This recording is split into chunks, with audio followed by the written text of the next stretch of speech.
안녕하세요. 올해로 36인 여자입니다. 결혼한 지 1년도 되지 않아서 남편은 물론 시댁이 저의 모든 걸 빼앗아가려고 하는 상황이에요. 저는 현재의 남편과 작년 여름에 결혼을 했습니다. 35에 결혼을 했으니 조금 늦은 편이지요. 사실 지금의 남편을 만나기 전에 결혼을 전제로 만나던 사람이 있었어요.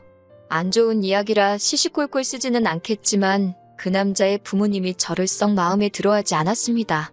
제 성씨가 상놈 집안 성씨라며 대대로 양반 가문인 자기들 집안에서는 저를 받아줄 수 없다는 어이없는 이유로요. 그 당시 남자친구가 어떻게든 자기 부모 마음 돌려보겠다고 노력했지만 부모가 안 된다고 하는데 이겨먹는 자식이 어딨겠어요. 결국 헤어졌습니다. 5년을 넘게 연애하던 사람하고 헤어진 나이는 35이 되어 있고 어찌해야 할 바를 모르겠더라고요. 급한 대로 친구들 통해 여기저기 소개팅을 주선해달라고 했지만 나이가 많다고 퇴짜를 맞았고요.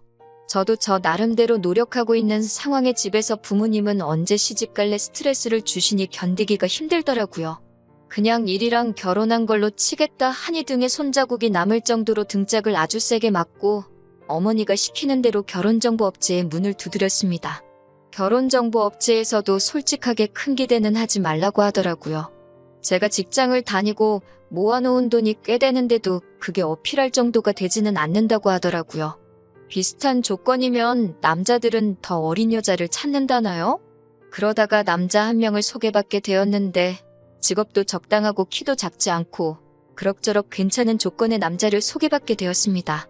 자기가 원래 20대 여자도 업체 통해 소개받고 그러는데 30살 넘는 여자는 처음 만나본다는 말을 하더라고요. 초면에 뭐 이렇게 무례한 사람이 다 있나 싶었는데 쉴 틈도 없이 저에게 연락하고 제가 너무 좋다고 저랑 잘 되고 싶다고 애타게 저에게 매달리더라고요. 업체 실장님하고 개인적인 친분이 생겨서 사적으로 연락을 몇 번 하고 그랬는데 그 정도면 제 상황에서 가릴 이유가 없다고 괜히 이러다가 1년 지나고 2년 지나고 하면 정말 나중 가서는 한번 다녀온 사람밖에 소개해줄 수 없다는 식으로 이야기해서 저도 뭐 손해볼 게 있나 싶어서 만남을 가지게 되었습니다. 그런데 실제로 만나보니 무례하다기보다는 말하는 게 조금 서툰 사람이라는 느낌을 받았고 제가 그렇게 좋다고 통사정을 하며 매달리는데 그런 모습 때문인가 저도 점점 호감이 가더라고요. 그렇게 저도 결국 마음을 열게 되었고 결혼까지 하게 되었네요. 제가 회사에 몸담은 지는 10년이 넘은 상황이고 모아놓은 돈도 적은 편이 아니었어요. 남편도 적당히 괜찮은 회사 다니면서 그 나이 또래 남자들하고 비교했을 때도 평균 이상의 연봉을 받고 있었고 집은 없었지만 또 결혼한다고 모아놓은 돈도 상당하더라고요. 혼수며 예단이며 그냥 남들 하는 만치만 하고 저도 결혼이 늦은 편이고 남편도 똑같이 늦은 편이다 보니 양가 부모님들 속전속결에 연애시장 6개월 만에 결혼식을 예상했던 것보다 더 빠르게 올리게 되었습니다. 지금 생각해보면 너무 급하게 식을 올린 선택이 결코 옳은 결정이 아니었지만 아무래도 결혼 빨리 하라는 부모님 등살에 못 이겨 저도 시간을 더 들일 수가 없었습니다. 신혼집은 남편 모은 돈, 저 모은 돈 합쳐서 전세로 들어가게 되었어요.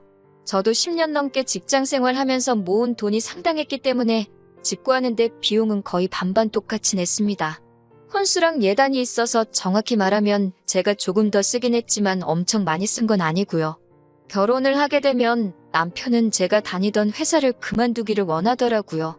대학교 졸업한 시점부터 곧바로 취직해서 정이 든 회사였는데 급여도 어느 정도 선까지 오르니까 더 이상 많이 오르는 느낌도 없고 남편 말 맞다나 36이면 충분히 노산인데 아무튼 우리가 비록 전세이긴 하지만 대출 하나 없이 신혼집도 있고 또 남편의 벌이가 적은 편도 아니다 보니 남편 말대로 하루빨리 저도 자녀 계획을 세워야겠다는 생각에 결국 회사를 그만두는 게 맞다는 생각이 들더라고요.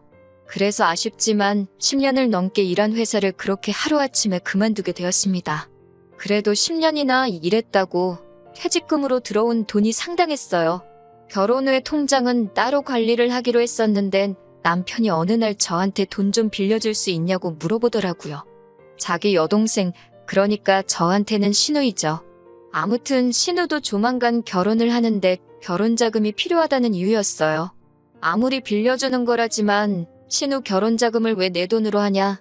시부모님도 계시지 않느냐 하고 조금 곤란하다는 식으로 나왔더니 원래 자기도 저를 만나 이렇게 일찍 결혼을 하게 될 줄은 몰랐다며 그러다 보니 우리 신혼집 구하는데 돈을 다 써버린 상황이라고 하더라고요.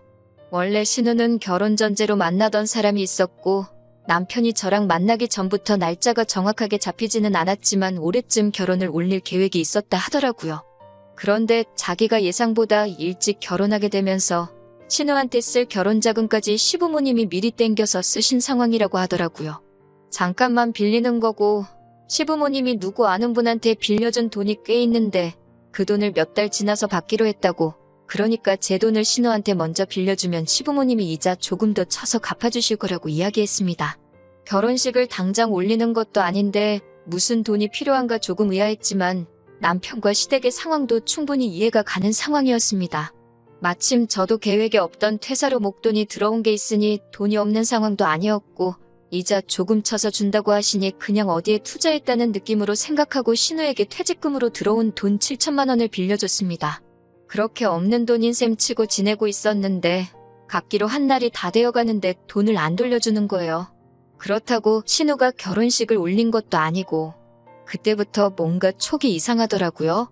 조금 늦게 갚게 되면 늦는다 뭐다 같아부터 말이라도 있어야 할 텐데 시부모님을 뵙거나 신우를 만나도 그 돈이 무슨 영린인 것처럼 말도 꺼내지 않고 있던 상황이었거든요. 설마 가족 돈을 떼먹겠어 하는 생각도 들었는데 자꾸 신경이 쓰이니 하루하루 저한테는 말 못할 스트레스였어요. 돈 몇 푼 그거 돌려주겠지라고 하기에는 어쨌든 제가 10년 넘게 일해오며 차곡차곡 모아온 어떻게 보면 제가 결혼하기 전에 열심히 인생을 살아온 증거이기도 한 돈이다 보니 더 신경이 쓰였어요. 그래서 참다못해 신우한테 제가 연락해서 혹시 돈을 언제 갚을 수 있냐고 물어봤어요. 그러자 신우는 돈이요? 무슨 돈이요? 하면서 마치 제가 돈을 빌려준 적이 없던 것처럼 딱 잡아떼더라고요. 그래서 결혼한다고 빌려간 그 돈 말하는 거라고 갚기로 한 지가 벌써 2달이 다 돼가는데 아무 말도 없어서 궁금해서 물어봤다고 말했습니다. 오히려 신우는 저한테 화를 내더라고요. 그게 왜 제가 언니한테 빌린 돈이냐며 그 돈은 자기 돈이라고 오빠 결혼할 때 빌려준 돈 받은 거라고 말을 하더라고요. 그게 무슨 말이냐고 분명히 남편이 아가씨 결혼할 때 필요하다고 해서 저한테 사정사정을 해서 제가 빌려준 돈인데 무슨 말을 하는 거냐고 했죠. 신우는 자긴 모르겠고 갚을 돈 없으니까 이런 걸로 연락하지 말라고 하고 전화를 끊어버리더라고요. 다시 전화를 해도 일부러 제 전화를 받지 않았어요. 저녁에 퇴근한 남편이 신우한테 무슨 말이라도 들었는지 제 눈치를 보면서 들어오더라고요. 남편 불러 세워서 이게 무슨 일이냐, 내 돈 어디 갔냐고, 내 돈 내놓으라고 소리를 질렀어요. 남편은 실실 웃으면서 사실은 그렇게 됐어 라고 말하면서 자초지종을 설명하더라고요. 자기가 모아놓은 돈이 사실 그렇게 많은 편이 아닌데 조금이라도 조건이 좋은 사람을 만나려면 통장 잔고라도 불려놓는 방법밖에 없어서 신우한테 돈 좀 빌렸다고요. 어차피 이제 우리도 정식으로 부부니까 네 돈 내 돈 따로 가르지 말자고. 그래도 자기가 월급이 나쁜 편이 아니고 집도 대출 없이 구했으니까 앞으로 돈 모일 일밖에 없지 않겠냐고 이해 좀 해달라고 하더라고요. 그게 무슨 미친 소리냐고. 그럼 애초에 처음부터 그렇게 설명을 했어야지라고 했더니 그렇게 되면 제가 자기랑 결혼을 안 해줄 줄 알았다고. 하지만 이제 우리 서로 사랑해서 결혼했으니 좋은 게 좋은 거 아니겠냐는 어이없는 대답을 하더라고요. 당장 남편 꼴도 보기 싫은데 그렇다고 제가 친정으로 가기는 싫어서 한 집에서 지내고는 있습니다. 내 돈 그냥 포기할 수 없어요. 아니, 포기하기 싫어요. 솔직히 남편이 신우한테 돈 빌렸다는 것도 믿기지가 않아요. 신우 이제 나이 29이고 회사라고 평범한 중소기업에서 격리일 하고 있는데 돈 7천만 원을 신우가 모으는 건 물리적으로 불가능하다고 생각되거든요. 애초에 회사 그만두라고 했던 것도 남편이고 퇴직금 들어올 타이밍 맞춰서 돈 빌려달라 부탁한 것도 시기상 너무 계획적인 것 같고요. 남편 얼굴 볼 때마다 진짜 한두 대 쥐어박는 걸로는 화도 풀릴 것 같지도 않아요. 이거 어떻게 해야 좋은 걸까요? 안녕하세요. 오랜만이에요. 제 퇴직금 신우한테 떼먹힐 뻔한 사연 보냈던 사람입니다. 일이 잘 풀려서 이렇게 후기를 보내드려요. 법이란 게 이렇게 억울한 피해자를 위해서 잘 돼 있는 건지 처음 알았어요. 신우한테 돈 빌려줄 때 차용증도 안 써서 이대로 내 평생을 일해온 퇴직금 떼먹히는구나 싶었는데 제가 돈을 빌려준 것만 입증할 수 있으면 그 자체로도 차용증의 역할이 된다고 하더라고요. 신우한테 문자를 하나 보냈습니다. 내 돈 1억 언제 갚을 거냐고요. 예상한 대로 신우가 발끈해서는 그 돈이 언제 1억이 됐냐고 하더라고요. 자기가 가져간 건 7천이고 그 돈은 말한 대로 자기가 오빠 빌려준 돈 받은 거라고 자꾸 이런 일로 연락하지 말라고 답장이 왔어요. 이거 하나만으로도 증거가 완성이 되었습니다. 그리고 그 길로 신우를 사기죄로 고소했어요. 신우한테는 내 돈 안 갚아서 고소했다고, 내 돈 갚기 전까지는 고소 취하하지 않겠다고 울음장을 놓았고, 남편은 남편대로 사기 결혼으로 혼인 취소 소송을 걸었습니다. 고소당한다고 하니 신우가 울고불고 빌면서 돈을 갚겠다고 하더라고요. 자기 성형수술하는데 써서 지금 돈이 살짝 모자라다고 일단 5천만 원만 돌려받았습니다. 그 돈은 차차 갚아나가기로 했고요. 남편은 사기 결혼을 이유로 위자료 청구까지 해서 제 퇴직금만큼 되는 돈을 지급하기로 되었어요. 다행히 전세로 구한 집은 직구할 때 저희 어머니 말대로 지분 설정을 해놓은 게 있어서 고스란히 돌려받을 수 있었어요. 결국 저는 혼인무효 판결을 받게 되어서 모든 게 제자리로 돌아왔네요. 단지 멀쩡히 다니고 있던 회사를 잃게 되긴 했지만 그래도 전 남편한테 받게 될 위자료가 있고 제 경력이 죽은 것도 아니니 직장은 다시 천천히 알아보려고 해요. 결혼 생활 몇 달 안 했지만 그까짓 것 안 해도 충분히 살 수 있겠더라고요. 오히려 저희 어머니도 자기 때문에 제대로 알아보지도 않고 딸 맘고생 시킨 것 같다고 결혼 안 해도 되니까 저희 행복을 위해 살라고 응원해 주시고 있어요.